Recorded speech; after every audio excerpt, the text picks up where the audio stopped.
There you go, recording in progress. Okay, hi and happy cold.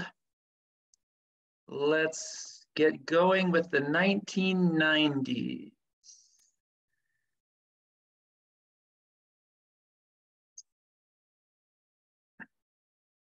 Where is it?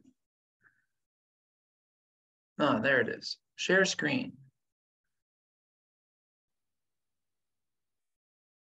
All right.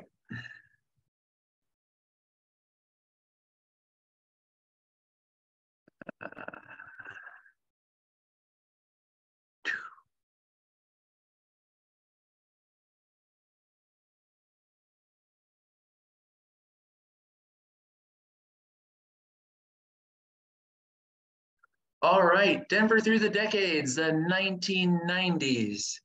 I'm going to put my contact information here into the chat window. If you have any questions, you may put them in the chat and we'll get you set.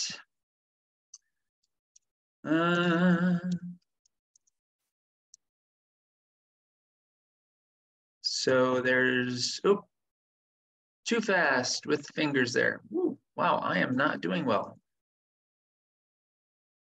There you go. All right.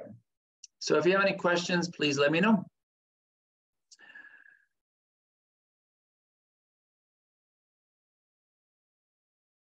All right. So 1990s.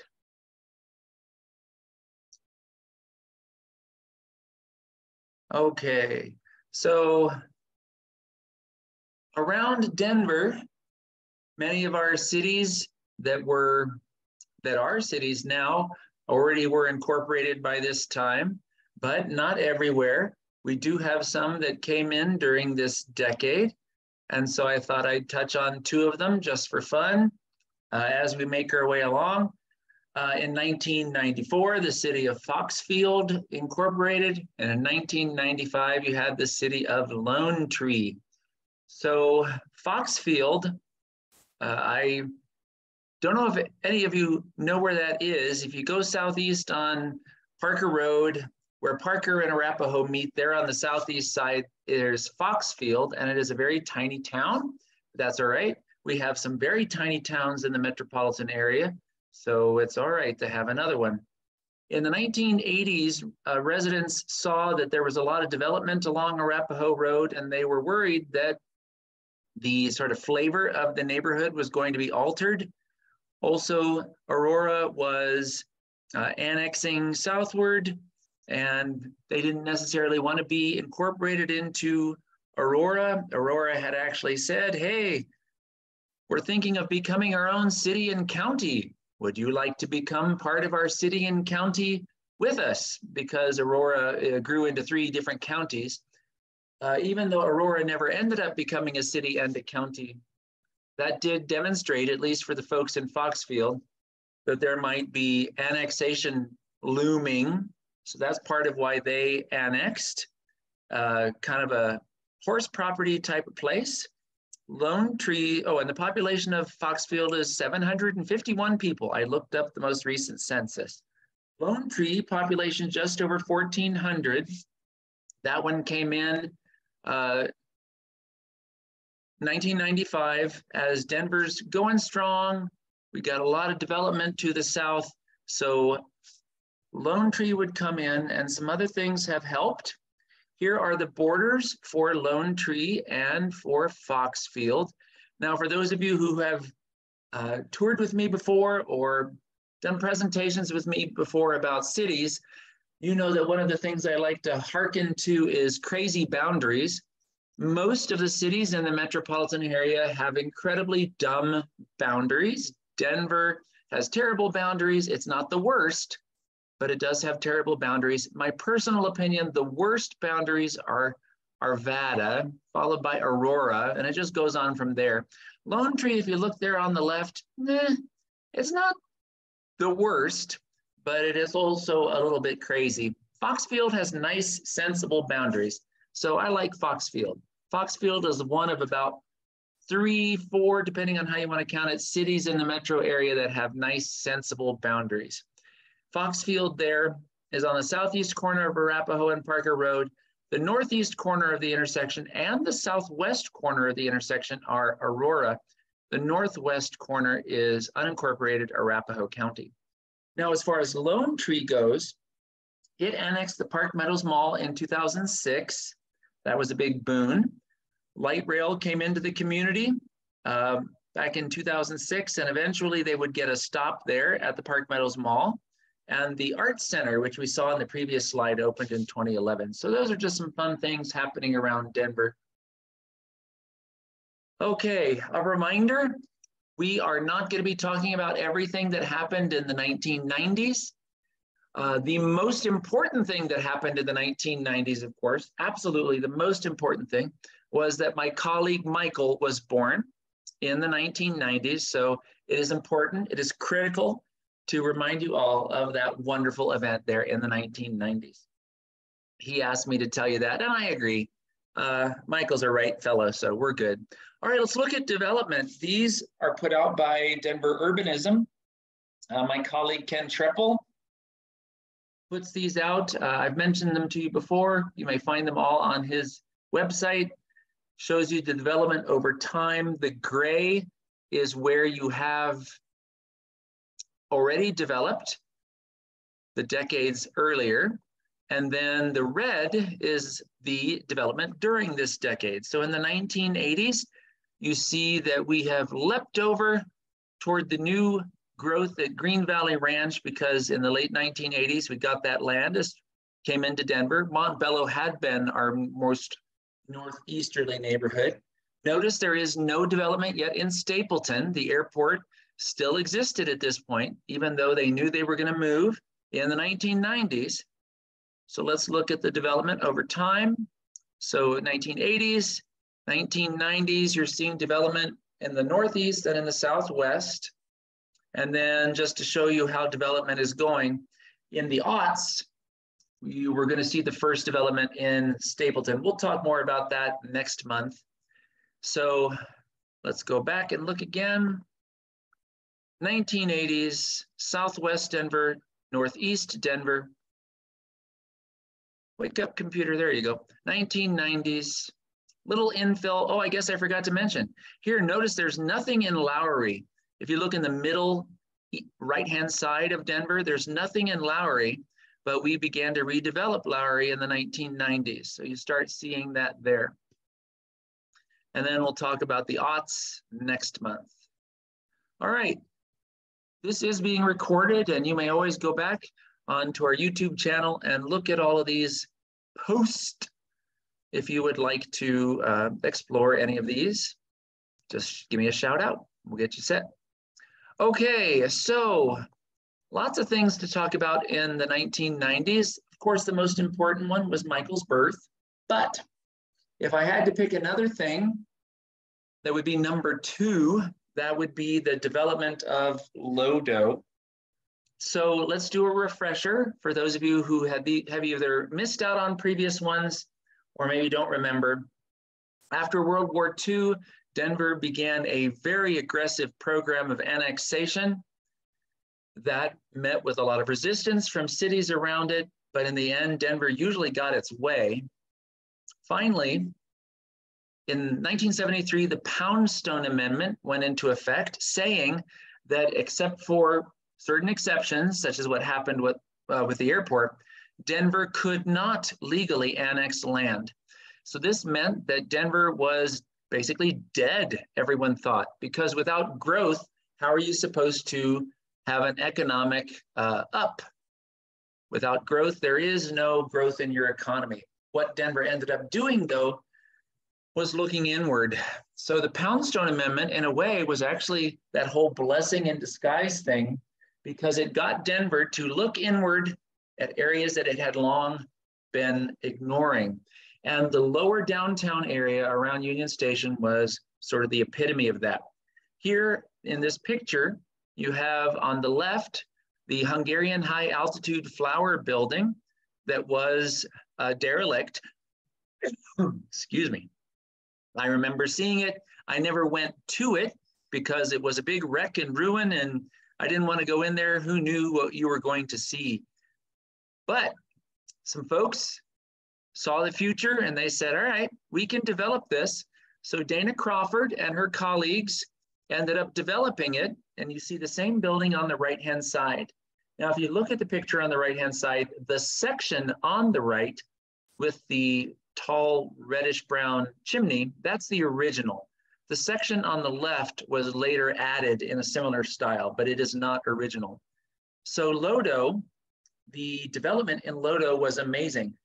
The population, hold on, let me admit someone. The population in the 1980s was maybe 200 people in the entirety of Lodo. Current population in the Lodo area is over 21,000 people. So, oops. Your screen sharing is paused. Why is it paused?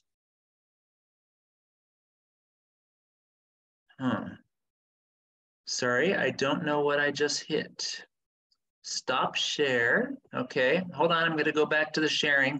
I hit something, but I don't know what I hit. So, share screen. Okay. Okay, sorry about that. I do not know what I hit. I hit something. Okay. Okay, so more than 21,000 people. So this is an astronomical jump in an area that really had no residential to speak of. It has become the epicenter of Denver in many ways today. Lots of folks love Lodo. It's got its own nickname. And it's a very popular, very expensive area. So why did we get this? So let's talk about some of those things in a little bit. For now, Cherry Creek, baby.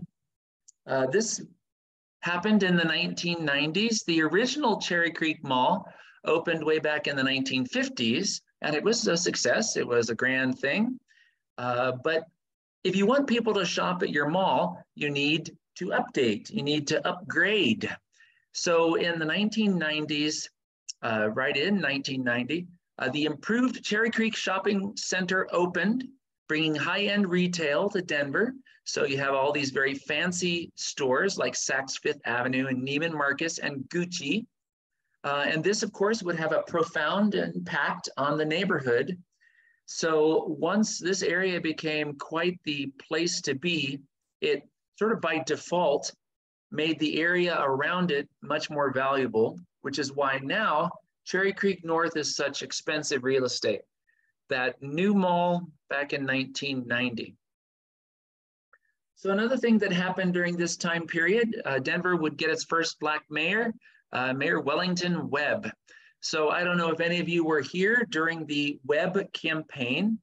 He was mayor from 1991 till 2003. The thing that he did that kind of set him apart from a lot of his contemporaries, the ones running for office back in 1990, was he got in his sneakers, you see right there, he put those sneakers on and he walked Denver neighborhoods and he actually introduced himself to folks in person, no one with him necessarily. He just went out and talked to folks about what the city needed, about his vision for the city. And in the end, he was able to make a real impact on a lot of people's impressions. And so he was elected mayor. Those sneakers, by the way, are now part of our history. They are archived at History Colorado. Mayor Webb did a lot of things while he was in office. He focused on parks and open space. You see the picture there on the left, one of the parks that he was able to spearhead during his time. He also focused on public safety, economic development, art. If you look at the upper right-hand corner there, you're going to see one of the pieces of art that came in during his auspices. His wife, Wilma, chose that piece of art for the area by the Denver Center for the Performing Arts. And in the end, one of the things that I think he did that was really the most remarkable, he was in office for the South Platte River Corridor Project. If you remember back in 1965, we had a horrible flood on the South Platte River. We began trying to remediate that. in the early 1970s, we put in an effort to clean up the river that had been mistreated for so long. And that would garner a lot of interest from many people. And in the end, Mayor Webb was part of that development and cleanup together of the river. So a very important piece, especially since today, people actually swim in the river and play in the river. It's kind of fun. All right, now, former governor, former mayor, current senator, John Hickenlooper, likes to say that he and his colleagues opening up a brewery in downtown Denver was kind of the thing that jumped Lodo into high gear. And it was certainly a part, but I don't know if I would go so far as to say it was the thing. Most of the folks who look at downtown at the Lodo area, if they had to say one thing really got the Lodo going for keeps, it was Coors Field. Now, if you look back at the development of the area, the investment, we can see Lodo and, in fact, downtown Denver being more invested in and more cared about in the 1980s. We talked about it last month about how the 16th Street Mall opened. So as one of my friends in history described it, it was as if we were slogging up a hill and downtown was getting better and better, and it's up and up and up and up and up.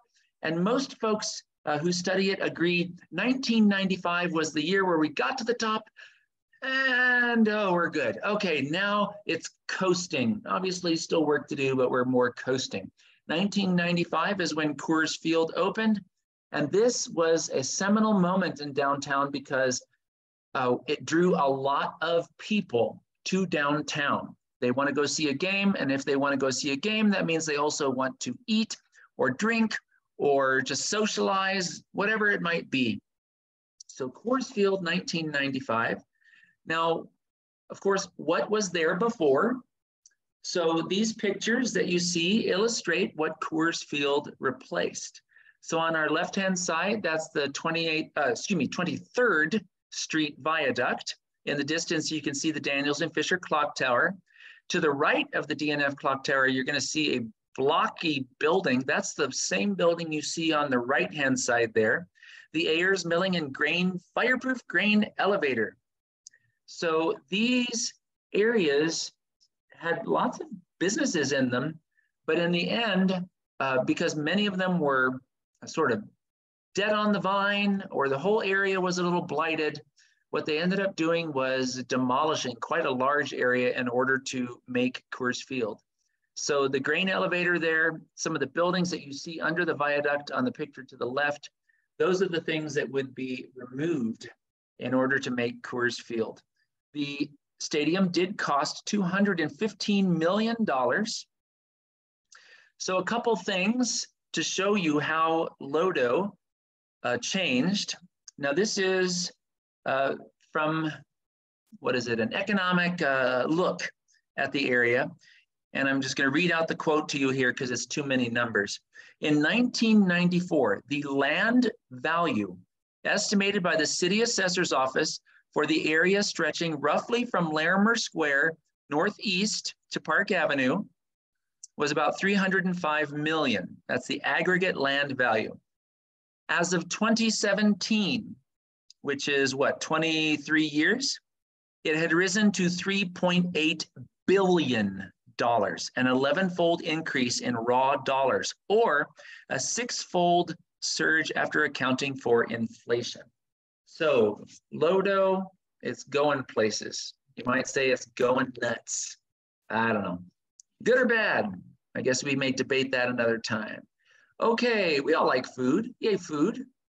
So the first Chipotle, or Chipotle, whatever you'd like to say. I like Chipotle just because it makes me happy.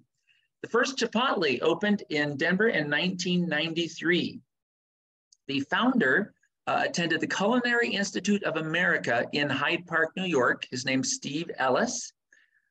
He did get into cooking elsewhere, and he finally ended up in Denver He was near the University of Denver. He got a loan from his father and said, all right, we need to cook for the kids at the campus. And he said, all I need to do is sell 107 burritos a day and I will be profitable.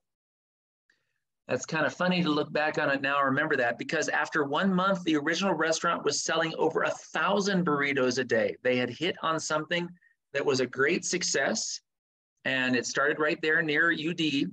By 2017, Chipotle was operating more than 2,400 restaurants. They do not franchise, but that's all right. I guess that way they're able to, govern the quality of the food. So the first Chipotle, whatever you want to say, in Denver, 1993. I haven't had my dinner yet, so that sounds good to me. All right, Lowry. Now, a few minutes ago, we saw the development of Denver over time, and we pointed out how Lowry, initially a blank space because it was a military base, would end up getting redeveloped. In 1994, Lowry closed, and the redevelopment began in 1998. It took up some time, of course, removing the military and everything there from the site. So 1998, it did begin. Obviously, it took some time. It would ultimately be considered mostly completed by 2009, although weirdly, the section in Aurora, there's still a lot of empty space in Aurora, so I'm not sure what Aurora is waiting for. Maybe they're going to leave it as open space and park. I'm not sure. But Lowry in Denver is now mostly built out. So some things are left from the original Lowry. If you look in the upper right-hand side, that's the Eisenhower Chapel. President and Mrs. Eisenhower, when they were in Denver, they would often attend services at this building. The old steam plant you see there on the lower left-hand side, that has been turned into, I believe it's 13 lofts.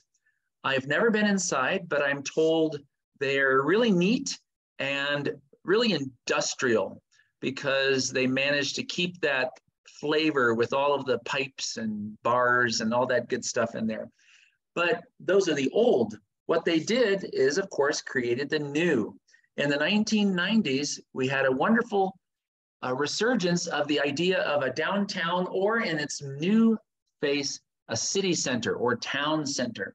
So on the lower right-hand side there, you see the picture of the Lowry Town Center there at 2nd and Quebec. That now serves as the front door to the area. Lots of restaurants there, even some residential. Lowry has proven to be a popular neighborhood and been on the site for tours many, many times. Okie dokie. Now, we set the stage for this in the previous presentation, and now after that sale of Adams County to Denver, the land for the airport, now we end up getting the airport in 1995. I was dimly aware that this was happening. I was in Denver, but only briefly at this point in time. If I remember correctly, I think it was February 28th, if I recall correctly, and they shut Stapleton Airport down that night. And during the evening, everything was moved over to DIA, including rental cars and seats and chairs and all the good stuff that you're going to need to run an airport. It was pretty seamless, I gather, although, of course, you may remember that they did have their problems with the luggage. Now, DIA, on the right-hand side, you see the canvas that makes up the tent-like structure there is about the thickness of a credit card. It is a coated fiberglass. According to the architect's notes, it is meant to look like multiple things, sort of like the mountains, or maybe a Conestoga wagon coming west, or maybe even clouds. You're welcome to see whatever you like, mostly maybe just to look like the mountains. So that airport, of course, currently going through a lot of renovations, does in normal times have something that a lot of people don't realize is there and they really skip, and that's the art. DIA is actually quite famous for its art. Oh, good night. Probably back 2013, 2014, somewhere in there. We took several art tours out to DIA. They did, once upon a time, give art tours. And that's how you get to go up to see that wonderful, that magnificent horse. Unfortunately, they have not resumed giving art tours. So not sure, not sure when they will do that, but we will hope for some point here in the future because it's a great way to see the airport. And in fact, I have to make a note here to myself because I left them a message about 2 weeks ago about doing an art tour, and I just realized I haven't heard back from them. All right, made a note to myself. So DIA opened in 1995. Ladies and gentlemen, whenever you build an airport, what happens to the area around the airport? Well, you wouldn't know it, but an airport looks like an airport, but what it really is a giant magnet. And for whatever reason, I can name some in my imagination, but people want to be by an airport. So growth in that direction was astronomical. And there's a comment, for a while people said DIA stood for doesn't include airplanes. The beginning was arduous. All right. Yeah, I was not here. As I said, the beginning was arduous. Good to know. I remember that they had the issue with the luggage, but I guess other things as well. Thank you for sharing. I'm glad they have airplanes there now. Anyway, DIA is like a magnet. Just as Stapleton Airport drew a lot of development in that direction, so DIA is doing the same thing. One day, I suspect there will be houses and businesses up to the very borders on all sides of DIA. All right, as we've been doing these presentations over these many, many months, one of the things that we've talked about is busing. We talked about in the 1960s how the Denver Public Schools were accused of having segregated schools and how that went to a court case all the way to the Supreme Court of the United States. And the Supreme Court of the United States did say, yep, you have segregated schools, you must integrate them. And the way they decided to do that was by busing students. So students would be forced to be bused to another school somewhere across town so that they could be mixed in with folks who were not like them racially. So busing lasted from the 1970s until 1995. At that point, busing ended. It was considered to be something that had really not worked.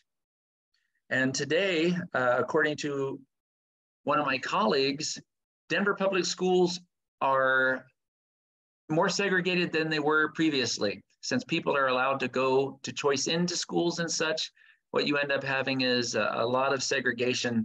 So it's right back, if not worse, than where it was once upon a time.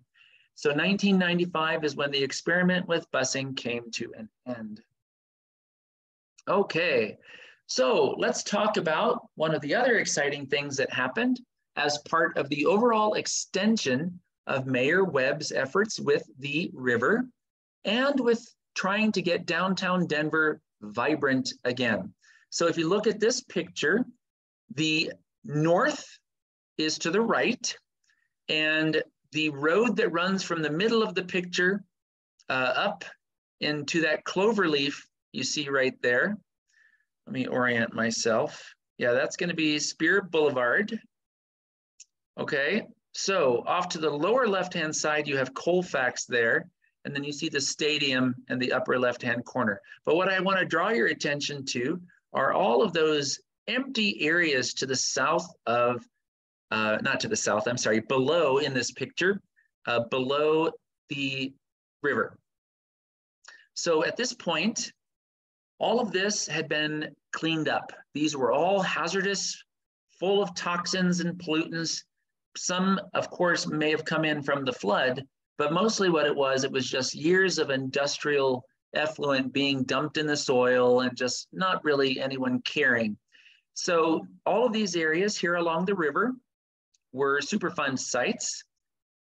Now, you may remember from our presentation last month, in the 1980s, Elitch's decided we're gonna move. So they said, all right, we're heading on out. The primary location that everyone assumed they were going to go to was Highlands Ranch. But Denver said, nope, we want you to stay here. We want to keep all of our entertainment and our draws, all of our things in downtown Denver. So this is what was there before, and this is what is there now. All right. So Denver gave Elitch's enormous tax breaks and all these wonderful incentives if they would move to this former industrial site, this former Superfund site. They cleaned it up to the point where it was safe enough for an amusement park. If you look at the top of the picture, on the above in the picture, above the river, you're going to see the aquarium. And if you look below at the bottom of the picture, you're going to see the Pepsi Center. So all of these things, Denver was saying, all of these things, we need to keep them here. We need to keep our downtown vibrant. We want to bring people in all year round. So in 1997, they broke ground for the Pepsi Center. It was completed in 1999. Also in 1999, the aquarium opened, and Elitch's moved to this site in 1995, quadrupling its size from its original location up at 38th and Tennyson. So all of Denver's athletic venues, but two, I should say all of the metro areas athletic venues, but two, are located in the downtown core. Our rugby stadium is located in Glendale, and our soccer stadium is located in Commerce City.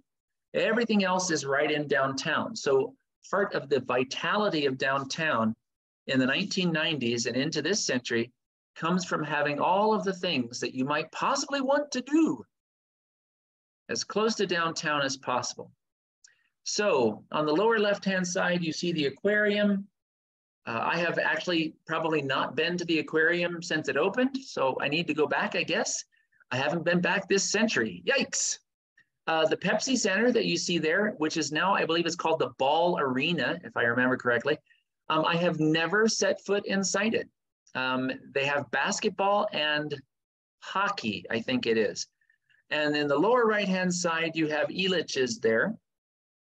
So if you look at the Pepsi Center Ball Arena picture at the top, you do see a lot of parking around it, especially at the right-hand side there. Between the Ball Arena and Elitch's, one of the things that will end up happening in the future is Elitch's will move and all of those parking lots will become a new downtown power center, all of which will be built upon Denver's own San Antonio style river walk, except that whereas the one in San Antonio is not a real river, ours will be a real river. We'll see how it goes. Supposedly it's all happening in 25 years. That's how far out it's going to happen, but I suspect it'll happen sooner. All right, so if you want downtown to be alive and stay alive, you have to give people a reason to go there. All right, also in the 90s, just some other fun things. In the olden days, it was the G7 summit. Well, in 1997, it became the G8 summit.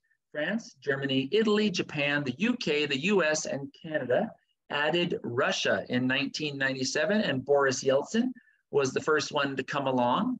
They also invited the president of the EU. They did discuss lots of things, but really no concrete conclusions or lasting legal aspects or agreements came from the meeting. This happened in the library. If you look on the lower left-hand side, you're going to see the table that was made for that meeting. It is still there in the library. They built it.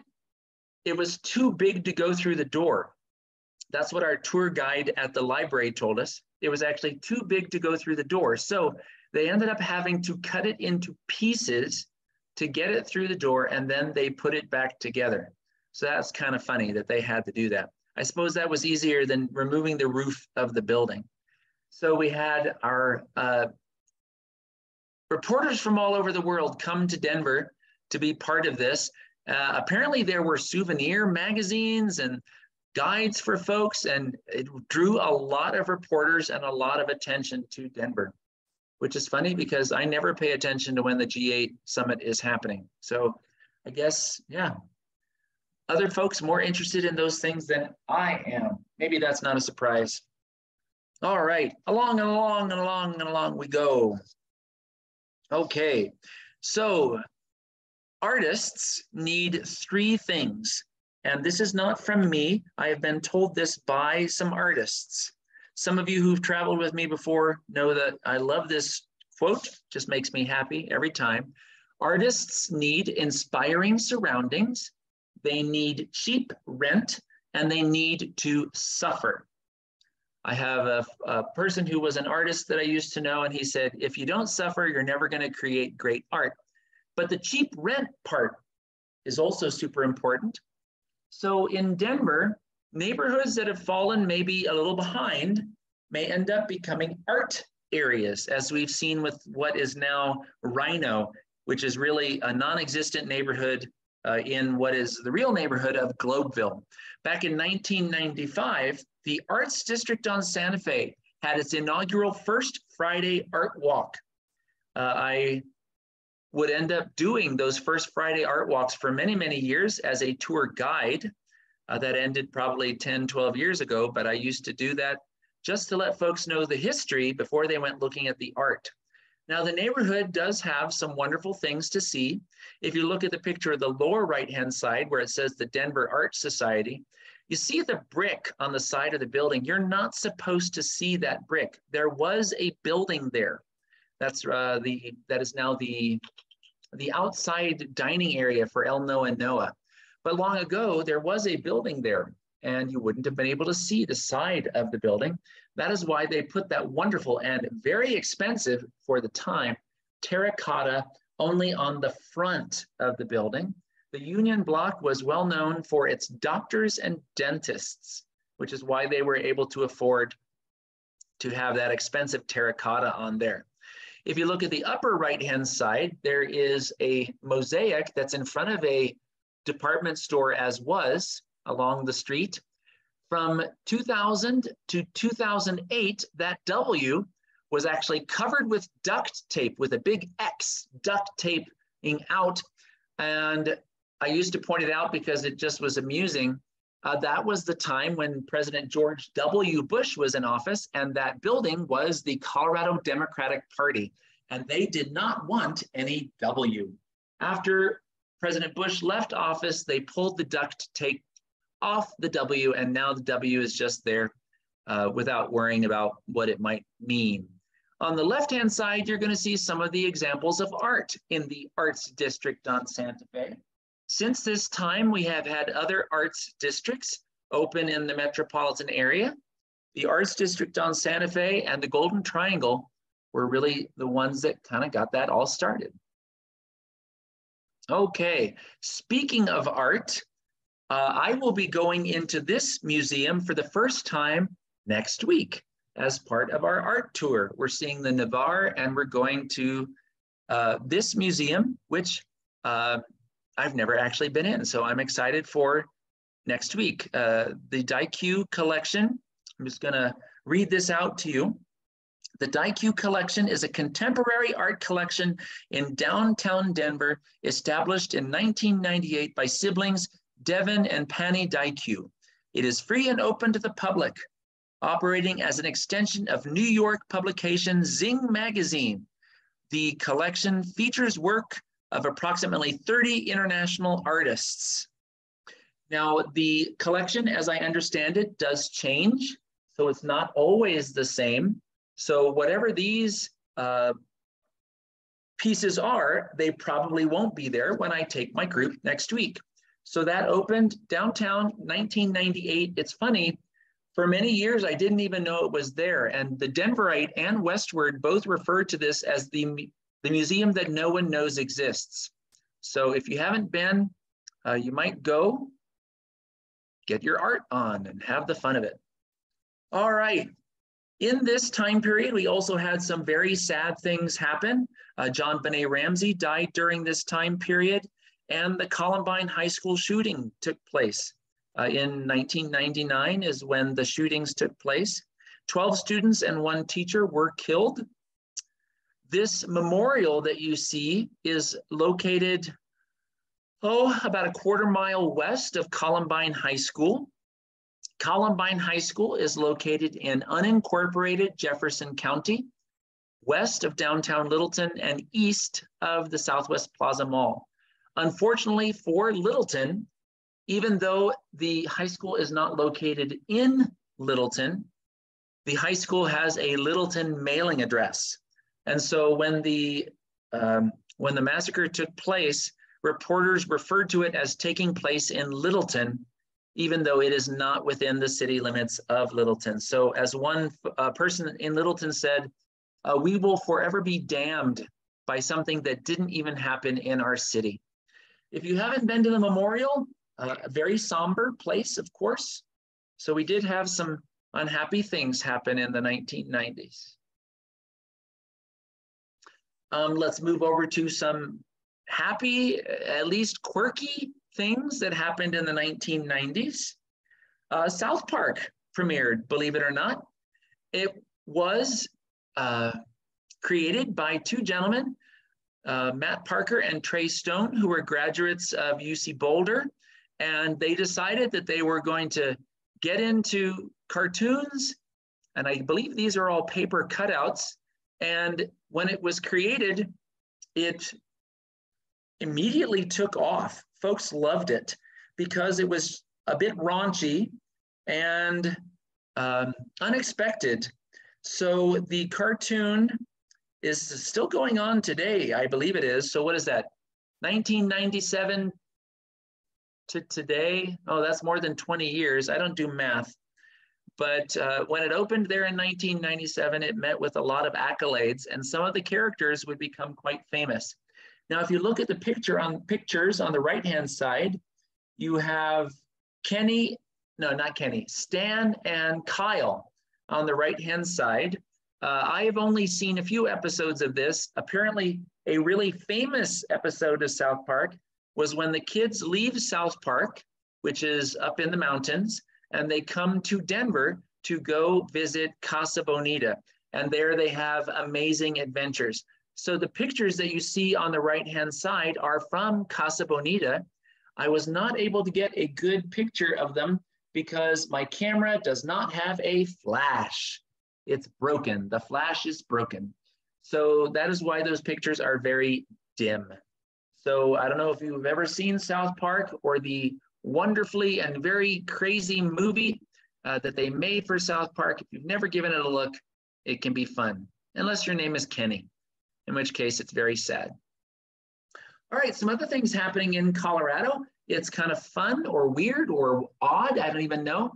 Some things start in Colorado. Marijuana would end up getting legalized here in Washington in 2010, but back in the 1990s, we were fighting over queer rights. Amendment 2 was passed in 1992 and repealed in 1996. Now, in the late 1980s, you had a few cities in Colorado, Boulder, Denver, that were passing laws that barred discrimination against queer people within the state. Well, a lot of folks did not like that. So a ballot initiative went through to Colorado voters in 1992, and it passed, prohibiting the state from enacting anti-discrimination protections for gays, lesbians, and bisexuals. This then started a firestorm, which went all the way to the Supreme Court of the United States. Weirdly, completely coincidentally, I was in Washington, D.C. the day that the court case was heard and decided. I was not there for that. I just happened to be in Washington, D.C. So it was kind of weird. So 92 passed, 96 repealed. So if any of you remember Amendment 2, that was going on at that time there in the 1990s. Okay. Earlier we talked about the G8 meeting in the library. Well, the library was expanded in 1995. The original library, done by Burnham Hoyt in 1955, got an expansion, a really big expansion done by an architect, Michael Graves, in 1995. Most of you have seen the building from the exterior, so I put in some pictures from the interior. We did a tour, years ago, and if you look on the left-hand side, you see the interior of that sort of pencil, is what I call it. On the right-hand side, you see the oil derrick, is what I call it. And then in the middle, you're going to see some of the pieces of art that are within the library. The library is not just books and videos, magazines, all that sort of stuff. It also has quite an impressive array of art galleries. So I like to take tour groups in there because the art frequently changes. The gallery picture that you see in the lower middle there, for example, will go through a change every year or so. If you have not yet taken a guided tour of the library, pre-pandemic, they were free and they are always worth it. So give a call up to the library, see if you may take a tour of the library. I actually don't know. I think they're open. Yeah, I've been in there. They're open. Okay, I couldn't remember. Okay, something wonderful happened back in 1994. We got our first light rail. If you look on the left-hand side, you're going to see exactly how puny it was. It went from I-25 and Broadway. It came up to the Auraria campus, through downtown, and then it came up to 30th and Downing, up in the Five Points and Curtis Park neighborhoods. That was it. That was the extent of it. You had a park and ride at each end. You had a few along the way, and that was it. So, of course, since that time, 1994, it has expanded very widely. The upper center picture there where it says RTD Light Rail Opening Day, October 9th, 1994, there is actually a video that you may watch online. They went out and they filmed all of this stuff from opening day with the light rail. So it's a really great video. Mayor Webb is on there. Very exciting to have this open. Since that time, of course, our light rail system, our heavy commuter rail system, they have just expanded enormously. Not as much as we would like, absolutely not as much as we would like, but when you consider many American cities don't have any train, I'd rather have some train and still growing than no train at all. So 1994, got our first light rail. Okay, the Rocky Mountain Arsenal opened in 1992. If you look at the picture in the upper right-hand side, it was an arsenal, and they made all kinds of things for the war effort. Well, all of the chemicals and other things that were out there ended up polluting the ground. So it was going to cost too much money to clean it all the way. So what they decided to do was clean it up to a point and then make it a wildlife refuge. This was really encouraged by the fact that during the cleanup process, they actually found that there were some bald eagles nesting at the site.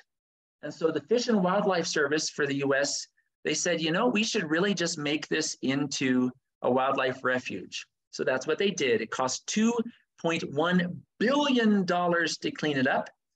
And about 1,000 acres of the area is on permanent off limits because that's where the US Army makes sure that no one goes into the actual area where the contaminants have been sequestered. They have bison there, they have deer, they've got burrowing owls, they've got black-footed ferrets, prairie dogs. It's an impressive place. Now this was super hard to find pictures. Holy guacamole. I tried and I had very little luck. I remember hearing about this, but I really couldn't find much out there. So the US Army Corps of Engineers issued a construction permit. Oh, hold on, there's a question. The visitor center at the Arsenal is also worth a visit. Yes, it is. Oh, and fun fact, Rocky Flats is also open and 100% worth a visit. The Rocky Mountain Arsenal governs the tour program for Rocky Flats as well. So you may actually tour both, and both are worth a tour. Currently, they don't have guides except maybe, I think it's 2 days a week. But if you haven't toured them and you would like a tour, you may do a self-guided tour. If you go on those 2 days when they offer them over the course of the week, you may get a guided tour. Thank you for that. Okay, the U.S. Army Corps of Engineers issued a construction permit for the Two Forks Reservoir in 1989. You see the picture of that on the lower left-hand side, or excuse me, middle left-hand side. This would have been near Deckers for the South Platte River. Where is the library with the art exhibits? That's the main downtown library.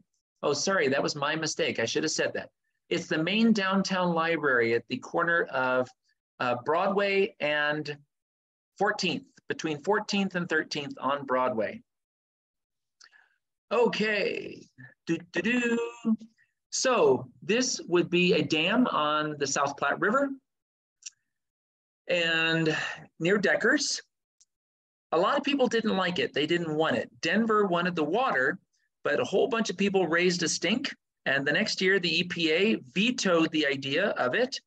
And that was in 1990. So in 1990, the Two Forks Dam was stopped. This would have a profound impact on the metropolitan area. We ended up saving a lot of our beautiful scenery. You see on the right-hand side where the dam would have been, and here in the foreground, what that would have flooded. Now, as Dr. Andrew Gulliford says, you gain, but you also lose. You win, but you do lose. We ended up not getting this dam, but just because we didn't get this dam didn't mean we didn't get other dams in other areas. So Two Forks was stopped. And in 1990, I remember hearing about this. Even I heard about it, and I don't pay attention or didn't pay attention to anything back then. I was just a young idiot. So 1990, Two Forks does not continue. Okay, so lots of things I could have talked about. Soon our march through the decades will be coming to an end, but the fun continues in person. Won't you join us? On our right-hand side there, oh, someone's saying, I was one of the people who raised a stink about Two Forks. I was a volunteer at the Colorado Environmental Coalition that was involved in stopping the dam. Yes, I've actually spoken to a lot of people who did contribute to that, so thank you for that. For those of us who get to drive through that area, yay for that. Folks, if you haven't gotten a treasure map, there's the picture of the treasure map there on the right-hand side. There are lots of names that I've seen for folks who have joined for these many presentations, which we've now been giving for more than a year. Lots of names that I have not seen on any tours. So I hope that this goodwill offering that we've been doing now for more than a year will encourage you to join us for some of our tours. Two coming up, we have Canada, which we do now have enough people to run it. We could use some more, absolutely could, but we do now have enough people to run it. If you sign up between now and next Friday, March 3rd, you get a 10% discount on the price of the tour for whatever you pay by March 3rd. Also, we have a deadline for Lewis and Clark. That's March 17th. We are one person below. So please do think about joining us for Lewis and Clark. Our deadline for that one is March 17th. We have other tours coming up, which we still need some folks for the Starry Night Tour in July in Lake City, the beer tour. So we do have other tours that really could use some more folks on. I hope some of you will come from all these presentations and join us for some of our tours. Anything from 2-hour walking tours on up. All righty, thank you for the kind words. Ladies and gentlemen, do you have any questions? So if you do have questions, please put them into the chat window. I hope you're all staying warm. I'm going to go have my dinner now. I was unable to have my dinner before, as I normally do. So, all right. So, if you have any questions, where is the Forgotten Art Museum? The Dikeau Museum is downtown on the 16th Street Mall. Unfortunately, I don't remember the exact address, but if you look it up, D-I-K-E-O-U, you'll be able to find it. It's not a mystery, it's just people don't know it's there. So D-I-K-E-O-U, it's on the 16th Street Mall downtown. So anyone, any questions before I go have my dinner? I see some beautiful faces there like Bernice, John, and Anne. Hi, everyone. Okay.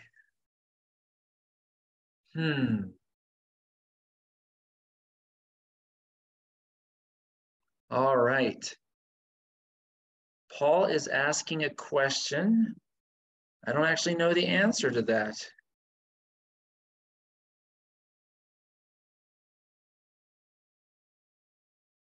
Okay, so this is something from politics. Doug Bruce.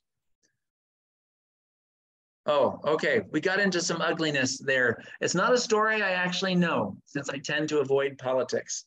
So, Paul, I'm unable to speak to that. If Sean were giving this presentation, I bet he would know because he likes politics. All right, so I don't see any more questions coming in. Ladies and gentlemen, thank you for joining me. Let's hope for better weather. 1560 California. Thank you very much for the museum. Let's hope for better weather for our next presentation. I'll see you next month for the aughts 2000. Stay warm. Have a beautiful night. We'll see you again very soon. Thank you. Bye.